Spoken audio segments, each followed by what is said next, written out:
Praise the Lord. Happy Saturday. Good morning. I slept well last night. Probably the best I slept in a long time. And I'm grateful. You know, we need that sleep that regenerates us and repairs us. And we need that sleep that can give us some type of not just physical peace, but a well-being peace. It's okay for me to look back. It's okay for me to keep looking over my shoulders to make sure my past hasn't gained on me. The same letters in past, PST, has taps. So your past taps you on the back.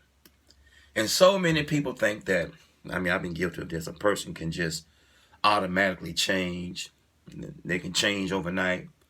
Abracadabra, presto changeo. But that's not the case.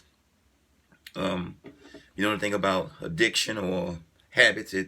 If you want to break a habit or an addiction, science says that for 21 straight days, if it's a habit you're trying to break, you should do that habit breaking exercise for 21 days. If you want to stop drinking or stop smoking, 21 days straight. And after 21 days of doing this, it should become second nature.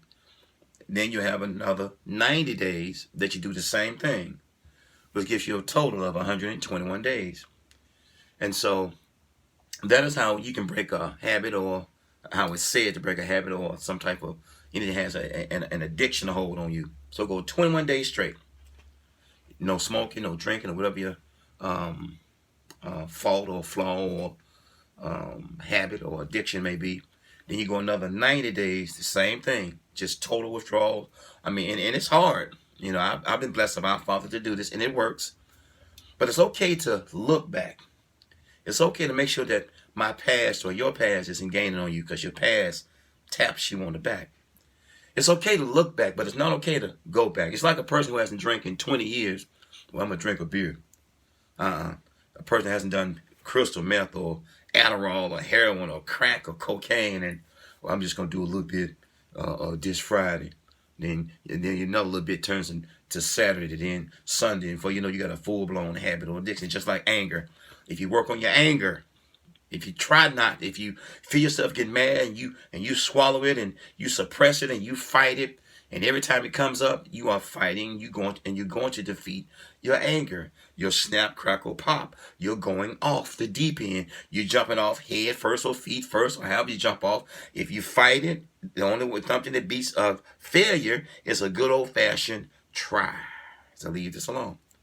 So it's okay for me to look back. You know, you to look back. But it's not okay to go backwards. You know, I want you to imagine this is a line of no return.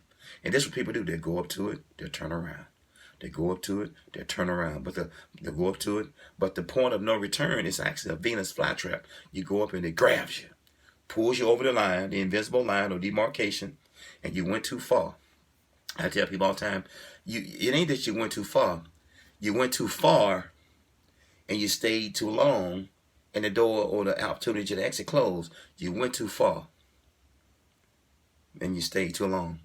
So many people go so far. Some people go all the time. But sometimes we can go too far, stay too long. Here comes the addiction. Here comes the kidnapping of the soul, the kidnapping of the emotions, the kidnapping of the willpower. You went too far. And the exit or exit point to come back, you went too far, but you stayed too long. You might have one more drink. You might have one more knockout, one more cuss out, one more fight. You might have one more opportunity to push her around, to push him around. You might have one more night out. You might have one more line, one more puff, one more snort, one more needle, one more IV. But you might not have one more night, one more chance, one more shot, one more opportunity, one more breath.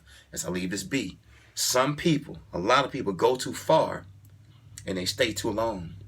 You might be a mile out in sin, a mile out in addiction, but you only got 6 feet of rope. You might be in a ship, a relationship, or a boat, whatever transports cargo, whatever floats your boat. You might be in a relationship, a friendship, a partnership, a leadership, and it's a hole in the boat, And you don't know it's taking on water until you get out in the middle of the relationship, the middle of the marriage, the middle of the friendship, the middle of the partnership, and then the ship starts taking on water. And then you start sinking and sinking and thinking and thinking. But your thinking sometimes won't help your sinking. As I leave this alone. So it's okay to look back. It's not okay to go back. Don't keep going up to the invisible demarcation. You go too far. Or you go too far. You stay too long. It's okay to look back to make sure your past isn't gaining on you. Your past taps you on the back.